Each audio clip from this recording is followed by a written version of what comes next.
have an institutional structure that's inside and outside of Iran, and yet the Shiites have a leader who then pontificates to Iran's supreme leader and their other government officials. Oh, no, the supreme leader is it. He's the leading Shiite figure. I mean, there are other Shiite sects and smaller groups, but basically, in terms of Shiism, they look to the supreme leader in Iran for guidance. Oh, okay. So then, when normally we hear that primarily radical Islam comes from the Shiite sect, so they're looking to a leader who is in Iran, whether we're talking about a Shiite in Lebanon or wherever they may be.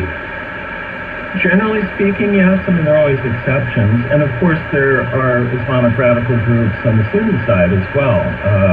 Like Al-Qaeda was not a Shiite sect. It came more out of a different tradition. But on the Shiite side of things, yeah, generally they're looking to Iran.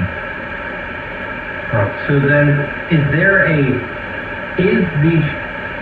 so I'm Catholic, so we have a very clear structure into where who is in charge of what, down to right where I live, and I understand who's in charge of who, going straight up to the Pope. As far as and we don't have any theocracies currently on the planet which are underneath the Pope, Vatican City, which really is a theocracy in the way that you mean Iran is. So then when you say that their Shiite leader is in Iran, is it a structure that is from the outside we can't even look at and understand exactly? It's not like they have a written constitution within the religious sect of how these leaders are chosen, and how the Catholic has a Pope, cardinals, bishops, priests, dioceses. They don't have something like that we from the outside can understand, or do they? They do. No, they do. They have a religious structure of different levels of authority and religious schools where people go, and kind of a career path if you want to be an imam, and different things that they do. And I mean, it's very comprehensible as a hierarchy, and it's existed for hundreds of years. And then is that one of the main, so in the areas of dispute, since what we've talked about basically is that the power of the Iranian government comes from it speaking from the Word of God, at least their interpretation of what they think is the Word of God. So when there is a challenge, we look at our church history as Western civilization, and we had these clear challenges, and they've weakened, strengthened. There's a million arguments about what's happened since then. But in the authoritarian world of Iran, when there is imams that disagree, is that a political event? Is it something that we've witnessed a split or a breakdown of within Iran as different factions about a religious dispute, the way that we did in Germany with Martin Luther from North and South Germany?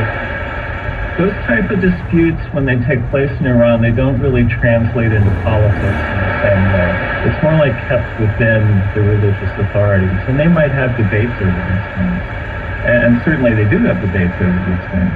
But it doesn't then become like where one political faction takes up one side and then another side, and suddenly the whole system is embroiled. It's more like they sort it out amongst themselves within the ruling group, and then life goes on. And so from the political standpoint, or like the social standpoint, people aren't really involved in that. It's more like an inside game with the clerics.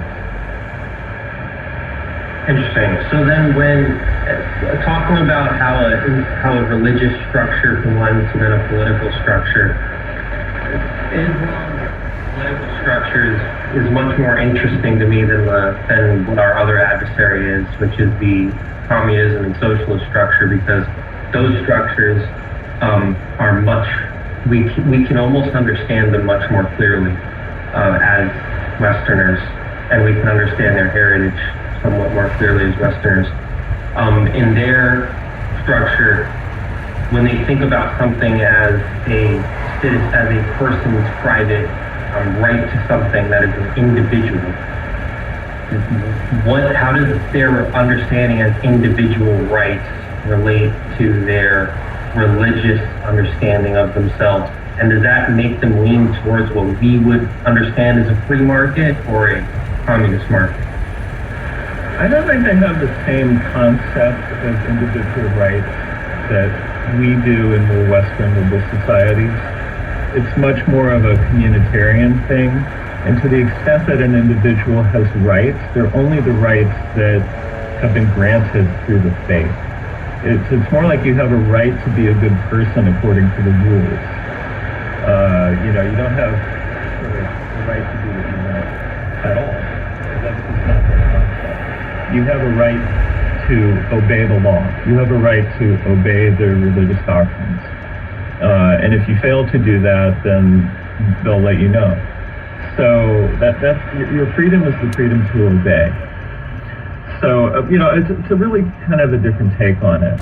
But the way that, since you mentioned it, like the different government structures, in all cases of where it's communist authoritarians or theocratic or some other type of authoritarian structure, they all kind of mirror each other in the way that they use control mechanisms. So, I mean, as your series goes on, you'll probably see that the structure that's in Iran is not that different from the structure of a communist party or some other type of authoritarian state.